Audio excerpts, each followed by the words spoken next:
माता वेदरी स्थित विद्या भारती में मां सरस्वती मंदिर की स्थापना, भोपाल विद्या की देवी मां सरस्वती एवं बल बुद्धि के दाता भगवान हनुमान, सृष्टि के पालनहार भगवान महादेव का भव्य मंदिर एवं संदीपनी भवन का लोकार्पण किया गया। इस अवसर पर विभिन्न ग्रामों की मातृशक्ति एवं गणमान्य जन की उपस्थिति में संपन्न हुआ। इस अवसर पर राष्ट्रीय स्वयंसेवक संघ के प्रांतीय पदाधिकारी एवं विधायक विष्णु खत्री, जनपद पंचायत फंदा के अध्यक्ष प्रमोद राजपूत एवं भाजपा ग्रामीण अध्यक्ष तीरथ सिंह मीणा सहित पंचायतों के सरपंच एवं पूर्व सरपंच मौजूद थे। विद्या भारती के अखिल भारतीय संगठन मंत्री श्रद्धेय भाई साहब यतीन्द्र जी,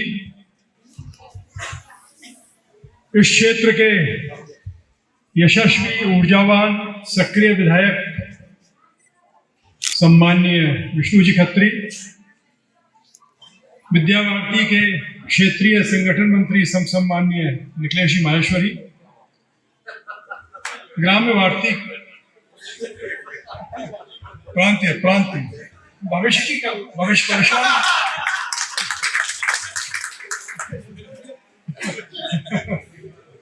मां सरस्वती के उसमें है, वाणी निकल रही है।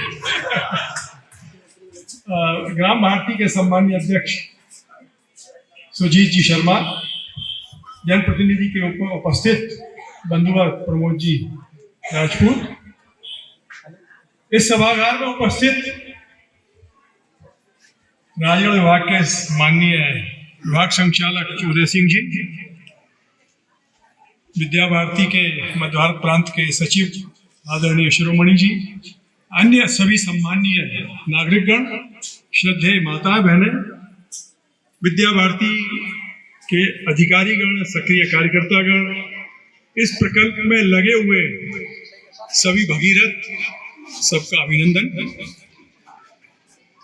श्रद्धेय यतीन्द्र जी ने विद्या भारती के वैचारिक अधिष्ठान, कार्य की व्यापकता, भविष्य के लक्ष्य, चुनौतियां, सबका स्पष्टीकरण दिया है। इसलिए बोलने का बहुत कुछ नहीं है। हिंदुत्व की भी बड़ी सरल, और एक शेख अहमद सरहिंदी करके एक कट्टर व्यक्ति था, इस्लाम का अनुयायी था, और जैसा अकबर ने सभी पंथों के सम्मान का जो एक पाखंड किया था, उससे आहत होकर उसने लिखा कि अकबर तो इस्लाम को समाप्त करने पर तुला हुआ है। जैसे ही 1605 में जहांगीर आया तो उसने जहांगीर के कान भरे कि आपके वालिद साहब ने तो बहुत नुकसान किया इस्लाम का, आपको इस्लाम की प्रतिष्ठा के लिए, स्थापना के लिए कुछ कठोर कदम उठाने चाहिए। तो चर्चा हुई। उनका अकबर ने प्रयागराज का नाम अल्लाहाबाद कर दिया था, जिसको अपन इलाहाबाद कहते थे पहले। वहां एक अक्षय वट वृक्ष है और पूरे देश के लोग, अब कल्पना करें, आज से 500-800 साल पहले 1605 के बाद की घटना आई, अपन 2026 में बैठे हुए, पूरे देश के लोग पैदल चलकर, रास्ते नहीं थे, बिस्लेरी की बोतला भी नहीं थी, सीसी रोड नहीं थी, वुडलैंड के जूते, लिबर्टी के जूते नहीं थे, होटल सराय भी नहीं थी, यातायात के साधन नहीं थे, पर उसके दर्शन करने आते थे। ऐसी सघन आस्था उनके मन में थी। उनका अगर इस आस्था के चिन्ह को मिटा दिया जाए तो इस समाज के, हिंदुत्व के एक श्रद्धा के केंद्र की समाप्ति होगी और ये इस्लाम की बड़ी सेवा होगी। तो उस वट वृक्ष को काट दिया गया, जमीन से मिला दिया गया,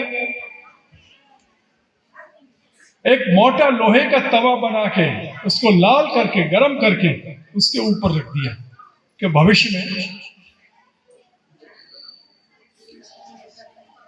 इसकी फिर से पुष्पित पल्लवित नहीं होगी। और यह संस्कृति व्यक्ति ने नहीं बनाई, ये ईश्वरीय संस्कृति है, दैवी संस्कृति है, इसलिए सनातन है। साल भर के अंदर वो तवा फोड़ के उसमें से पुष्पित पल्लवन होने लगा। तो सर जदुनाथ सरकार ने कल महाराज छत्रपति शिवाजी महाराज का जन्म जयंती थी, तो जब उनका 1674 में राज्यारोहण हुआ, उसके संबंध में सर जदुनाथ सरकार ने लिखा कि वो राज्यारोहण ऐसा था जैसे अक्षय वट को उस तवे को फोड़ के हिंदू संस्कृति का पुनः स्थापना हो। विद्या भारती उस पुण्य कार्य में ही लगी हुई है। संस्कारहीन शिक्षा समाज के लिए अभिशाप है।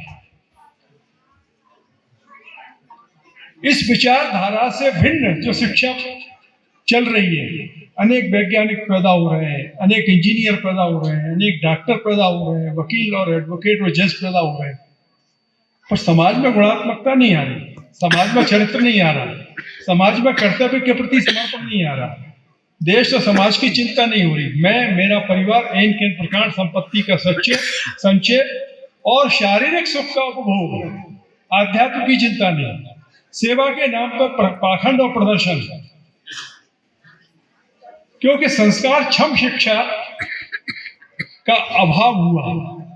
विद्या भारती के मार्गदर्शन में ग्राम भारती मध्य भारत प्रांत द्वारा संचालित आनंद तीर्थ सेवा प्रकल्प में आयोजित नवनिर्मित देवालय में देव प्राण प्रतिष्ठा एवं अतिथि आवास संदीपनी भवन के लोकार्पण कार्यक्रम में पधार कर कार्यक्रम को गरिमामय बनाने वाले आदरणीय राष्ट्रीय स्वयंसेवक के प्रांत संचालक आदरणीय अशोक पांडे जी का आभार व्यक्त करते हैं।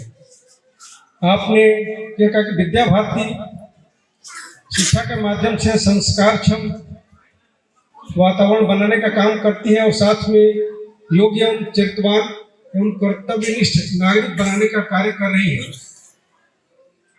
साथ में जिनके कर कमलों द्वारा वास्तव में देखा जाए तो आदरणीय यतीन्द्र जी के माध्यम से ये कल्पना उनका ही है और उनके कल्पना को सतत रूप से हम लोग साकार करने का प्रयास कर रहे हैं। तो जैसे कि आदरणीय तीरथ जी ने बोला कि 1 वर्ष पूर्व आपके कर कमलों से इसका भूमि पूजन हुआ था और हम सब लोगों का सौभाग्य है कि उनके कर कमलों द्वारा ही जो है इस देवालय की प्राण प्रतिष्ठा भी की गई, माने देवालय का लोकार्पण भी हुआ और अतिथि आवास का लोकार्पण भी हुआ। साथ में आदरणीय निखिलेश जी माहेश्वरी जिनके प्रेरणा से और दृढ़ इच्छा शक्ति से ही जो है इस देवालय का निर्माण हुआ है। वास्तव में धन कहां से आएगा, हम लोगों ने चिंता व्यक्त की तो आदरणीय निखिलेश जी ने कहा कि ईश्वरीय कार्य है, ये आप लोग करिए, ये अवश्य सफल होगा। और हम देखते हैं कि आप सब लोगों के सहयोग से, जो भी धर्म प्रेमी बंधु हैं उनके दान से, सहयोग से यह मंदिर का निर्माण हुआ है। तो भाई साहब के प्रेरणा से ही ये इस प्रकल्प का सतत विकास हो रहा है। तो आप सब, आपका भी बहुत बहुत आभारी है, व्यक्त करते हैं। तीर्थ है, ये तीर्थ का भाव लेकर इस विद्यालय के माध्यम से, जैसा कि गौशाला का बताया, तो गौशाला के माध्यम से उस प्रकार का प्रशिक्षण भी हो कि गौ आधारित खेती, जीरो बजट खेती, ये जो हो, आज प्राकृतिक खेती का चलन चला है और जहर से मुक्त खेती, जो हमारी भूमि ये विषाक्त होती चली जा रही है, ये विषाक्त भूमि है, विषाक्त न हो। और इसलिए जो हमारा प्रदूषण है, चाहे विचारों का प्रदूषण है, जल का प्रदूषण है, पृथ्वी का प्रदूषण है, ध्वनि का प्रदूषण है, यह विद्यालय जो केंद्र है ये सारे प्रदूषणों से इस क्षेत्र के अंदर जागरूकता निर्माण करे, पर्यावरण सुरक्षित रहे, संरक्षित रहे। इस प्रकार के अनेक बहुआयामी प्रकल्पों को लेकर, बहुआयामी कामों को लेकर ये प्रकल्प विकसित होगा। जब ये भूमि ली गई थी तब मेरा केंद्र भोपाल ही था। मैं कई बार इस भूमि को देखने के लिए आता था, सड़कें बड़ी खराब थी, मुझे भी लगता था कि यहाँ कैसे प्रकल्प खड़ा होगा। उस समय बड़ा संकोच होता था कि काम खड़ा होगा कि नहीं खड़ा होगा, लेकिन माता बेदरी के आशीर्वाद से, आप सबके सहयोग से ये प्रकल्प आज एक अच्छा आकार ले रहा है। इस शुभ अवसर पर मेरी आप सबको बहुत बहुत बधाई, शुभकामनाएं।